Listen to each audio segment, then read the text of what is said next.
नमस्कार, स्वागत है आप सभी का आपके अपने चैनल EPS 95 गाइड में। आज हम एक ऐसे मुद्दे पर बात करने जा रहे हैं जो करोड़ों देशवासियों की जिंदगी और सम्मान से जुड़ा है, लेकिन जिसकी गूंज अक्सर सत्ता के गलियारों में खो जाती है।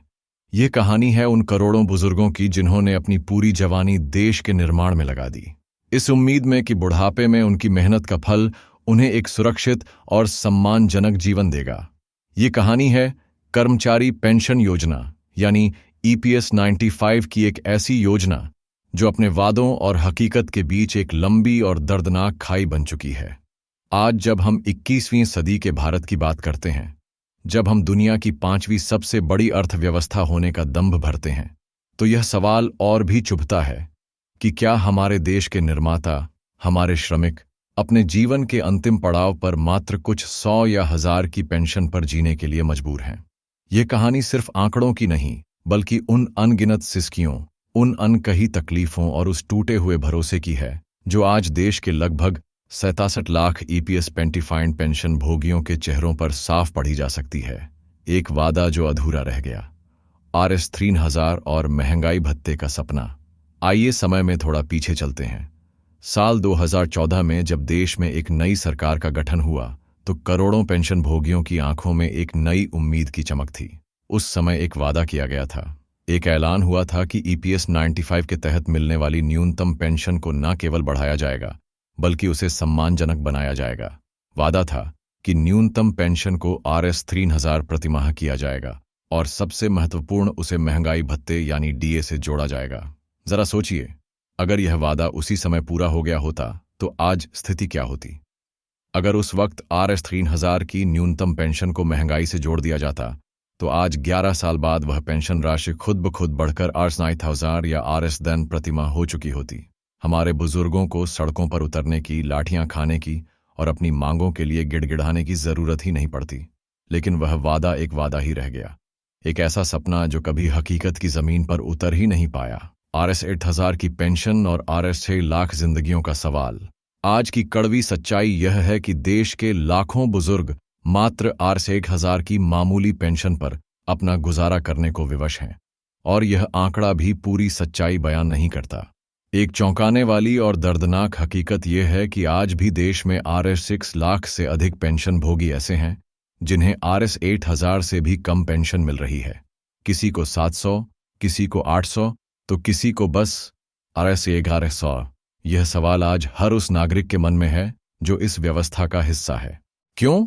आखिर क्यों 111 साल बीत जाने के बाद भी सरकार यह स्पष्ट नहीं कर पाई कि इन 36 लाख लोगों को न्यूनतम RS 8000 की पेंशन भी क्यों नसीब नहीं हो रही है? क्या उनका योगदान कम था? क्या उनकी मेहनत में कोई कमी थी? या फिर वे सरकारी फाइलों और जटिल नियमों के ऐसे चक्रव्यूह में फंस गए हैं जिससे बाहर निकलना अब नामुमकिन सा लगता है? बजट, रिव्यू और EPFO का दबाव, बहानों का अंतहीन सिलसिला। जब भी इन बुजुर्गों ने अपनी आवाज उठाई, जब भी उन्होंने अपने हक की मांग की, तो उन्हें मिला तो सिर्फ तारीख पर तारीख, झूठे आश्वासन और बहानों का एक अंतहीन सिलसिला। कभी कहा गया कि सरकार के पास बजट नहीं है। यह वही देश है जो दुनिया के अन्य देशों को अरबों रुपए की सहायता देता है, जिसके खजाने बड़े बड़े कॉरपोरेट घरानों के कर्ज माफ करने के लिए हमेशा खुले रहते हैं। लेकिन जब बात अपने ही देश के उन बुजुर्गों को सम्मानजनक पेंशन देने की आती है जिन्होंने इस देश की नींव रखी, तो खजाना खाली हो जाता है। कभी कहा गया कि मामला विचाराधीन है, एक कमेटी बनाई गई है, एक रिव्यू चल रहा है। यह समितियां दशकों से चल रही हैं, रिपोर्टों पर रिपोर्टें तैयार होती हैं, सिफारिशें की जाती हैं, लेकिन नतीजा शून्य। जमीन पर एक भी पेंशन भोगी की जिंदगी में कोई सकारात्मक बदलाव नहीं दिखता। और फिर आता है कर्मचारी भविष्य निधि संगठन यानी EPFO का दबाव। यह वही EPFO है जिसके पास आज की तारीख में 7 से 8 लाख करोड़ का एक विशाल फंड जमा है। यह फंड किसका है? यह फंड इन्हीं कर्मचारियों और पेंशन भोगियों का है जिन्होंने अपनी कमाई का एक हिस्सा बूंद बूंद करके इस उम्मीद में जमा किया था कि यह उनके बुढ़ापे का सहारा बनेगा। लेकिन विडंबना देखिए, इस फंड का असली हकदार आज अपने ही पैसे के लिए बैंक की लंबी कतारों में खड़ा है, अपनी पेंशन के लिए गिड़गिड़ा रहा है, अपने बुढ़ापे की लाज बचाने के लिए संघर्ष कर रहा है। अदालतों में झूठे आंकड़े और बुजुर्गों का खुला अपमान। यह मामला सिर्फ अनदेखी का नहीं बल्कि अपमान का भी है। ईपीएफओ पर यह गंभीर आरोप लगते रहे हैं कि वह अदालतों में, चाहे वह उच्च न्यायालय हो या सर्वोच्च न्यायालय, झूठे और भ्रामक आंकड़े पेश करता है। कभी वह फंड की कमी का रोना रोता है तो कभी अपनी प्रशासनिक जिम्मेदारियों का बोझ बताता है। पेंशन भोगियों को सीधे तौर पर अपमानित किया जाता है। उनके आवेदनों को मामूली तकनीकी खामियों या कागजी बहानों के आधार पर खारिज कर दिया जाता है। अधूरी एप्लीकेशन के नाम पर उन्हें दफ्तरों के चक्कर कटवाए जाते हैं। ये खुला अपमान है। उन बुजुर्गों का अपमान है जिन्होंने अपना पूरा जीवन इस देश को दिया है। पहाड़ जैसी पेंशन और चुटकियों में बढ़ते भत्ते।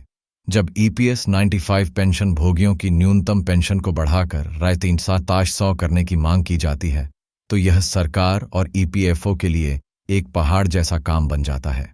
सालों तक बैठकें होती हैं, दशकों तक विचार विमर्श होता है, लेकिन फैसला नहीं हो पाता।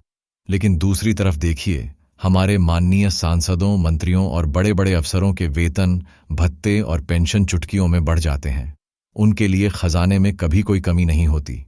उनके लिए हर वेतन आयोग एक नई सौगात लेकर आता है।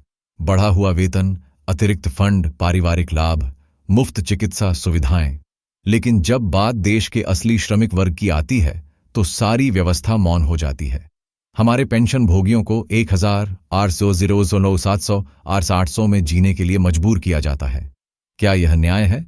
क्या यही सबका साथ, सबका विकास है? सिफारिश पत्र और जमीनी हकीकत।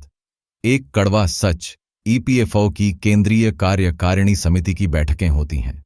इन बैठकों में वर्षों से केवल सिफारिश पत्र पारित करने का खेल चल रहा है।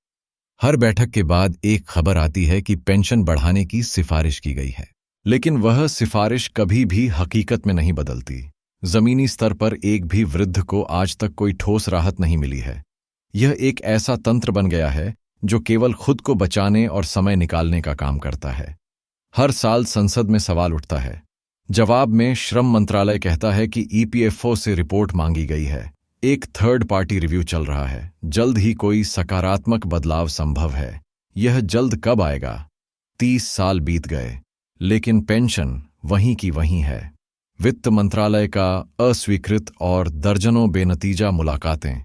जब भी पेंशन बढ़ाने का कोई प्रस्ताव वित्त मंत्रालय की दहलीज तक पहुंचता है तो वहां से उसे अस्वीकृत का ठप्पा लगाकर वापस भेज दिया जाता है।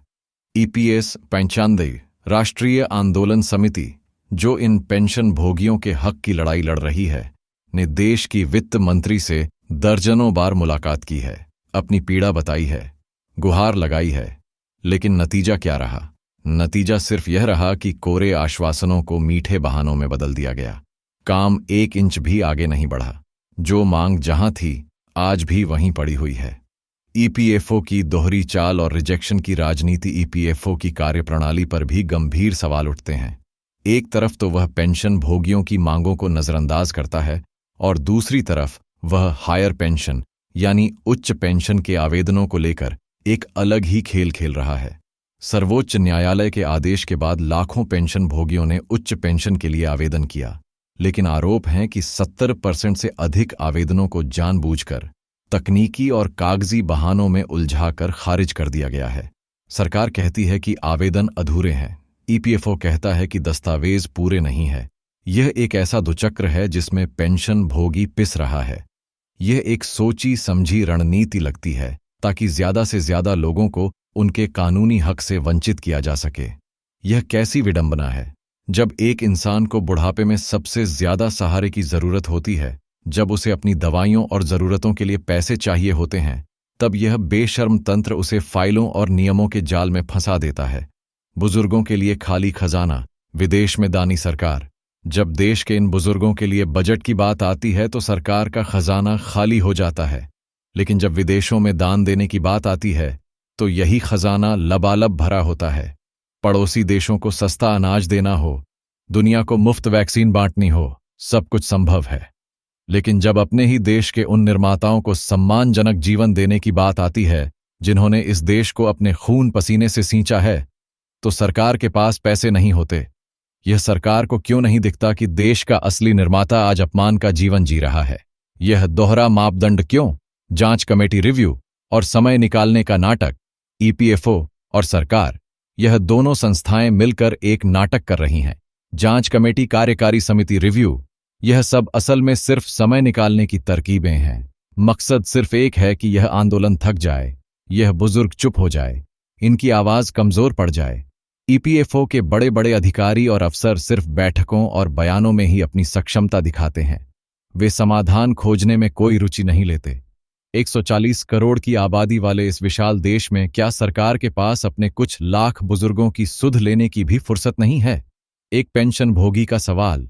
मेरी 30 साल की कमाई की कीमत सिर्फ 21,000। आज हर ईपीएस 25 पेंशन भोगी एक ही सवाल पूछ रहा है। वह सरकार से पूछ रहा है, वह ईपीएफओ से पूछ रहा है, वह इस पूरी व्यवस्था से पूछ रहा है। मैंने अपनी जिंदगी के 30 से 35 साल इस देश की सेवा में दिए। मैंने अपनी कमाई का हिस्सा हर महीने कटवाया। क्या मेरी उस 3035 साल की कमाई की कीमत आज सिर्फ 8,000 है? वह पूछता है। क्या यही सरकार का सबका साथ, सबका विकास का नारा है जिसमें देश के बुजुर्गों के लिए कोई स्थान नहीं है? वह ईपीएफओ से पूछता है। जिस संस्था के पास मेरे नाम पर करोड़ों रुपए का फंड जमा है, क्या वह मेरे बुढ़ापे में मुझे गिनती का सम्मान भी नहीं दे सकती? क्या मुझे अपने ही पैसे के लिए भीख मांगनी पड़ेगी? अब मांगे स्पष्ट हैं और संघर्ष अंतिम है। अब पानी सिर से ऊपर जा चुका है। पेंशन भोगियों की मांगे बिल्कुल स्पष्ट और न्याय संगत हैं। पहली मांग ईपीएस 95 की न्यूनतम पेंशन को तत्काल प्रभाव से बढ़ाकर 8 से 500 प्रतिमाह किया जाए। यह कोई भीख नहीं बल्कि उनका हक है। दूसरी मांग, इस पेंशन को महंगाई भत्ते डीए से जोड़ा जाए ताकि बढ़ती महंगाई का बोझ उनकी कमर न तोड़ दे। तीसरी मांग, सभी पेंशन भोगियों और उनके जीवन साथियों को मुफ्त चिकित्सा सुविधाएं प्रदान की जाए। बुढ़ापे में सबसे बड़ा खर्च बीमारियों पर होता है और इस खर्च के बोझ तले वे दबते जा रहे हैं। चौथी मांग, इन सभी फैसलों को एक निश्चित समय सीमा के भीतर लागू किया जाए। अब और आश्वासन नहीं और बहाने नहीं। अब पेंशन भोगी की जान फाइलों में नहीं अटकनी चाहिए।